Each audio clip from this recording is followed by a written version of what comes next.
Hi everyone. I hope you are having a great day today. I'm Abby Glassenberg and this is Craft Industry Alliance. We are a trade association for craft business owners. And every Wednesday we go live with one of our members for our member spotlight. Today we're going to be joined by Glasgow Follett. She is a maker, mostly crochet, but she does other different kinds of needlepoint and things like that, needlework and things like that. And she's going to be joining us to tell her about her work and her perspective, which is very magically minded. So Karen, I see you here. If you want to request to join along the bottom with the little plus sign, I will let you in. In the meantime, I thought I'd just give you a quick update about what is going on at Craft Industry Alliance. So this past week, we just wrapped up our regional Zoom meetups, and this is a way for members who live in particular areas of the United States and also of the world to gather together online and meet one another. And all kinds of great things come out of that, like collaborations and the sharing of resources that are local and things like that. So that was a lot of fun, and that just wrapped up last week. All right, Karen, I see you in, so I just let you in. Hopefully you'll be able to join us momentarily. And soon we're going to be planning our webinar for next month. Hey, Karen, how are you? I'm good. How are you doing? Good. Is this your first time doing an Instagram Live? Yes, it is. Yay! And yay! So you sent very good instructions. Thank you. Oh, good. I'm so glad it worked. Well, welcome. I'm very excited to have you. And I know that you do quite a bit of crochet. So if you would Yes. like to tell us to start out with, how did you learn how to crochet? Were you a child? Did you learn as an adult? I kind of took a back road into crochet. I guess, a lot of people did learn from family members and things like that. And I was a young woman in the 70s and crochet was the thing. Mm-hmm. And I started to pick up crochet then. And then, life did its thing and I kind of put it down. And then I picked crochet back up when I was pregnant with my first child back in 1982.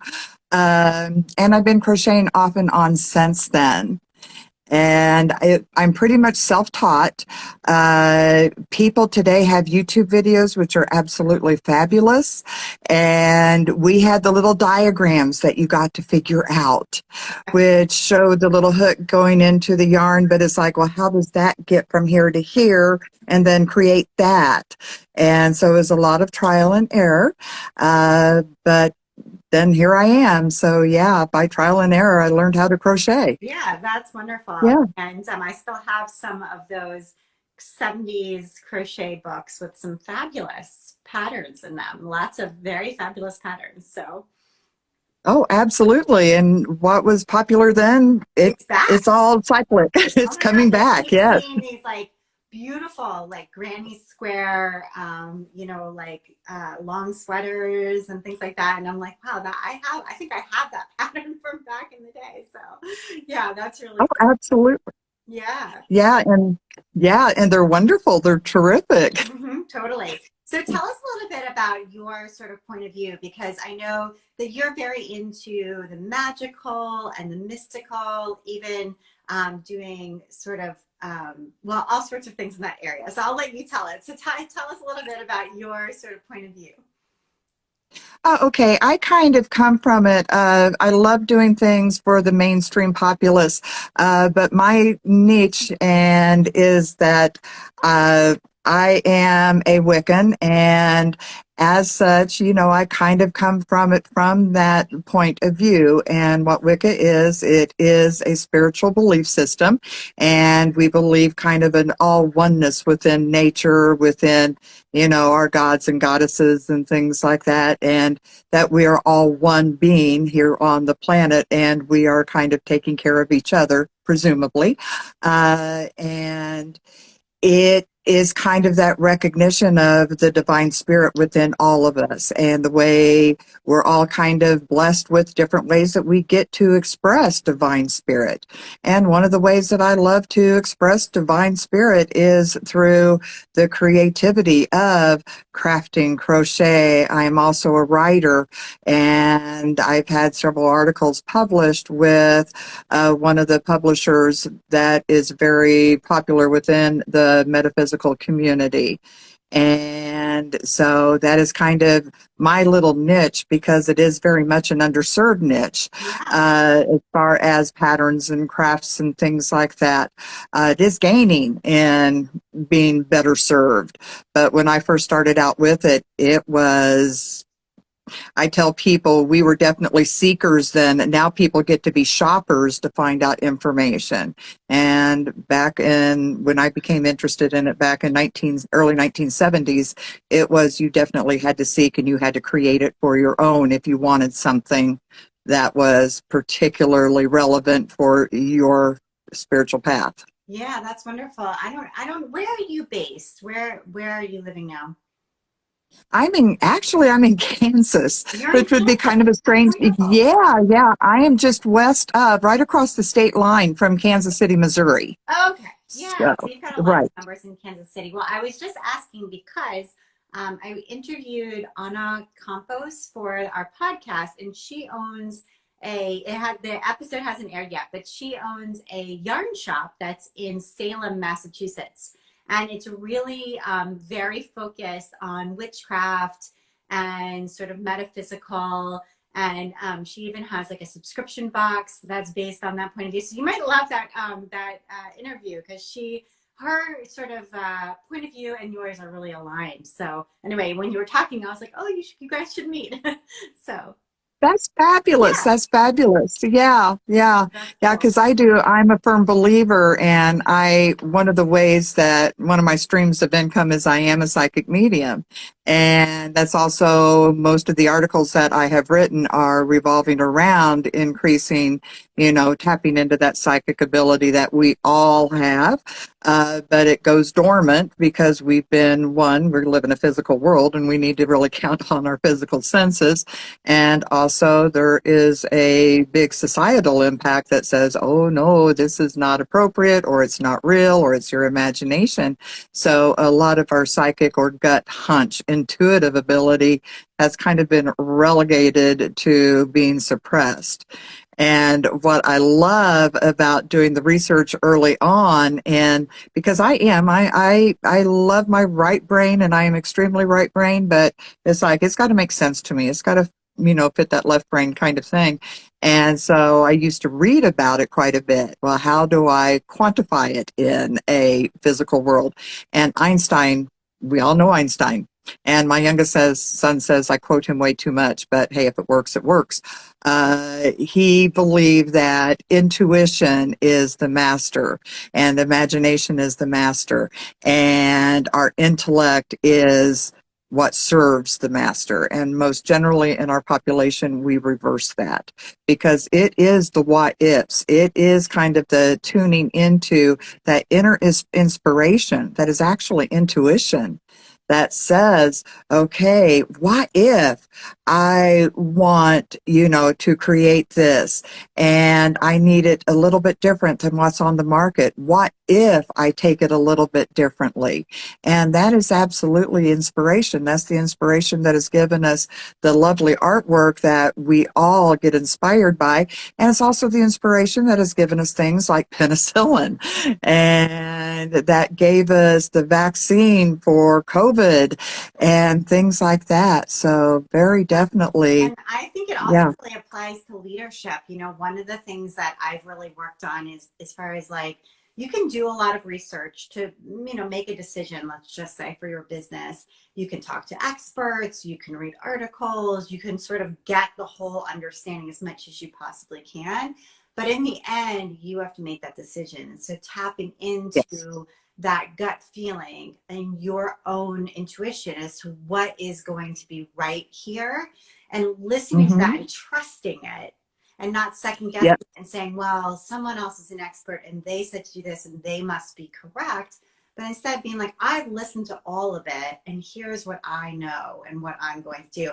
And sometimes I think, especially as women, maybe, I don't know, but we sort of decide like other people know better. And really, I Mhm. think that is so important to tune in to the intuition.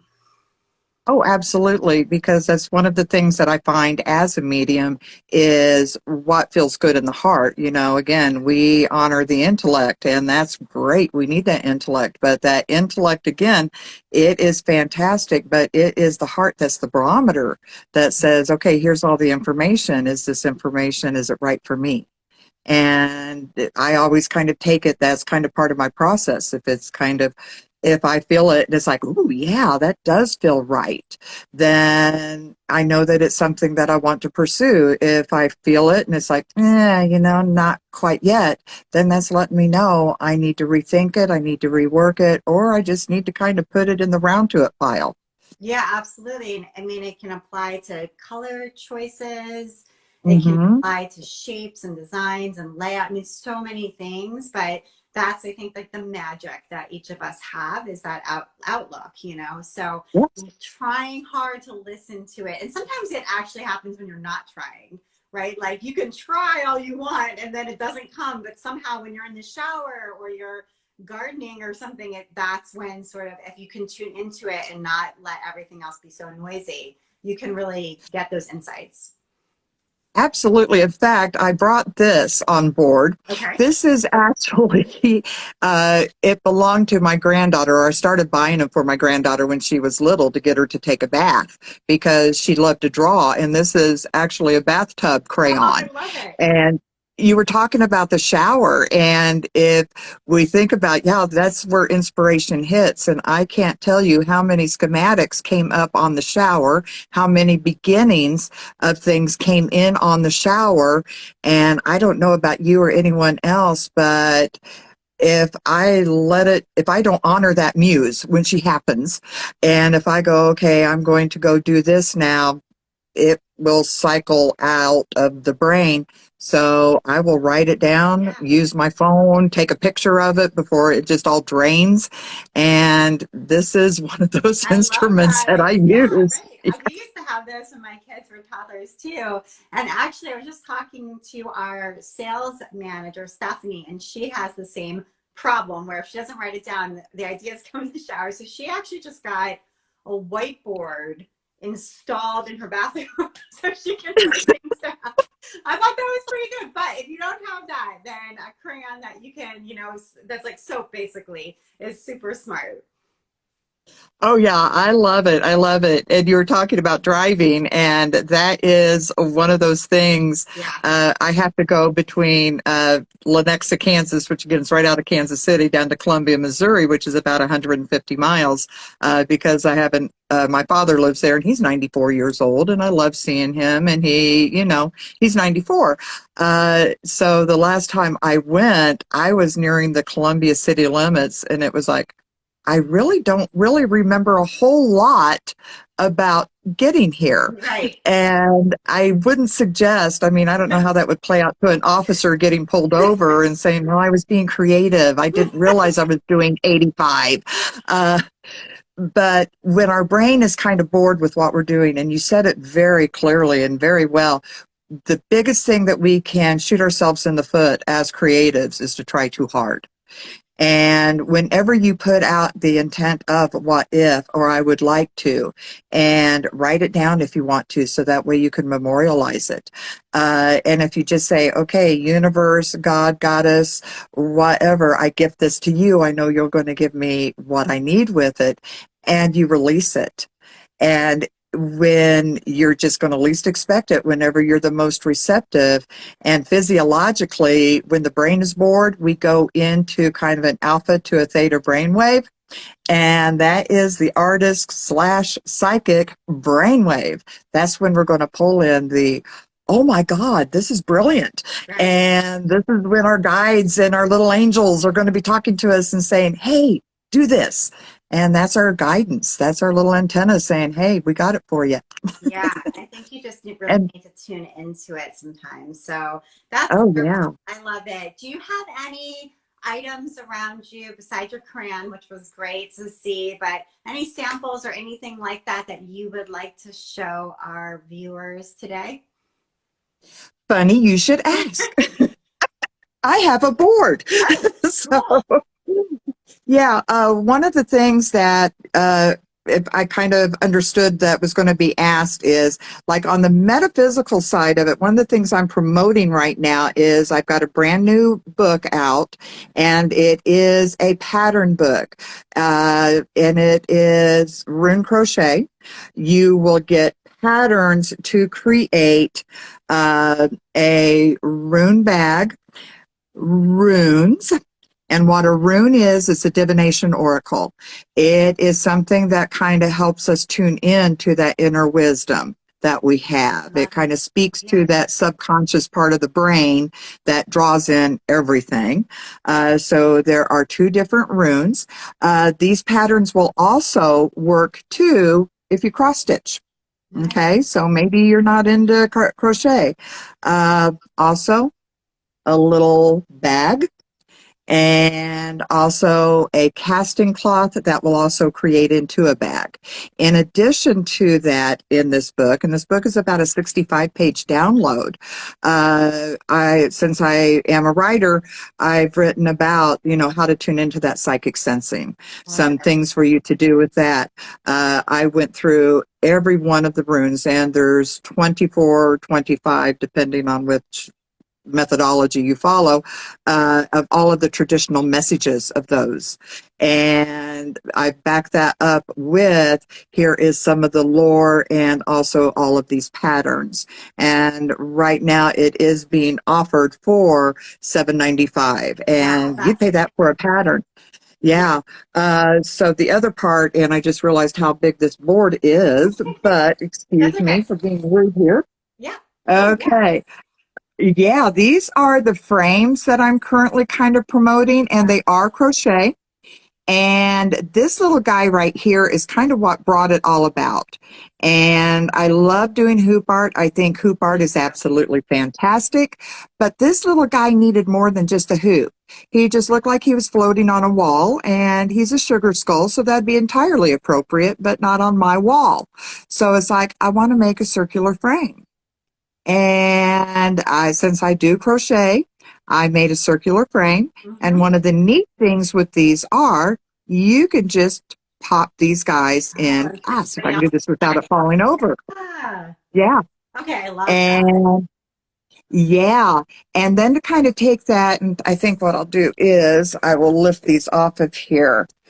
We get so many beautiful cards and things like that. Yeah. Like this right here. Yeah. Yeah. And, the Christmas cards, you don't want to throw them away. You don't want to get rid of them. Or it could be a favorite picture that you have. And this is same principle or the round ones, but this is square. Now, the round frames are currently published. Again, they're self-published and they are available. This rectangular frames and the square frames are being finished up, doing the tech editing and all that kind of stuff, and then they'll be released. But it is the same type of principle. Grandparents and parents too who want to display kids' artwork, but you draw something and then 6 months later you want to pop that out and put in something different. So this is a way to sort of have an ongoing art display. Absolutely, absolutely. And for those of us who are creative and everything, say we want to embroider something and we don't want it in the traditional everybody's got it wood frame. We can continue that creativity and make our own frame the way we choose. Yes. I love that. That's awesome. Very cool. And so often too, you finish a piece of needlework and you're like, what do I do with it now? It's like, I know. Do something to do with it. You can make the frame and then display it. So that's great. Absolutely. Yeah, and it's entirely yours. All right. So tell us if people are interested in the book about runes or they're interested in the frames, where can we go to kind of find all of these different things? Okay. I am on Etsy, and it is Mystical Craft Design at Etsy. I am also, these are also on Ravelry, and it's Karen Glasgow Follett at Ravelry, or Karen Glasgow Follett Designs. And I also have some freebie ones there, and also one of my ones that I had that was published is this little guy right here, and he's so far been one of the most popular ones, Oh, and you wow. can have access to him too. It's called the Feline Bottom Line, Oh, I and love that is it. on Ravelry. Great name. Uh, Yeah, and all you have to do is go to Ravelry and plug in my name, and all of the patterns will pop up, and that's Karen Glasgow Follett. That is fantastic. Well, this has been wonderful, Karen. I just really enjoyed talking to you. I feel more motivated to tap into my gut and intuition and really listen to it and give myself space to have your mind wander. And just that's when those good ideas come. So I appreciate that you spent time with us today. Thank you. Thank you so much. I appreciate that you asked me. So, Yeah, it was great. yeah. And thanks to everybody who came today to our member spotlight. And we will see you next week, same time. Bye, everybody. Yes, thank you. Bye, Bye-bye. Karen. Bye-bye.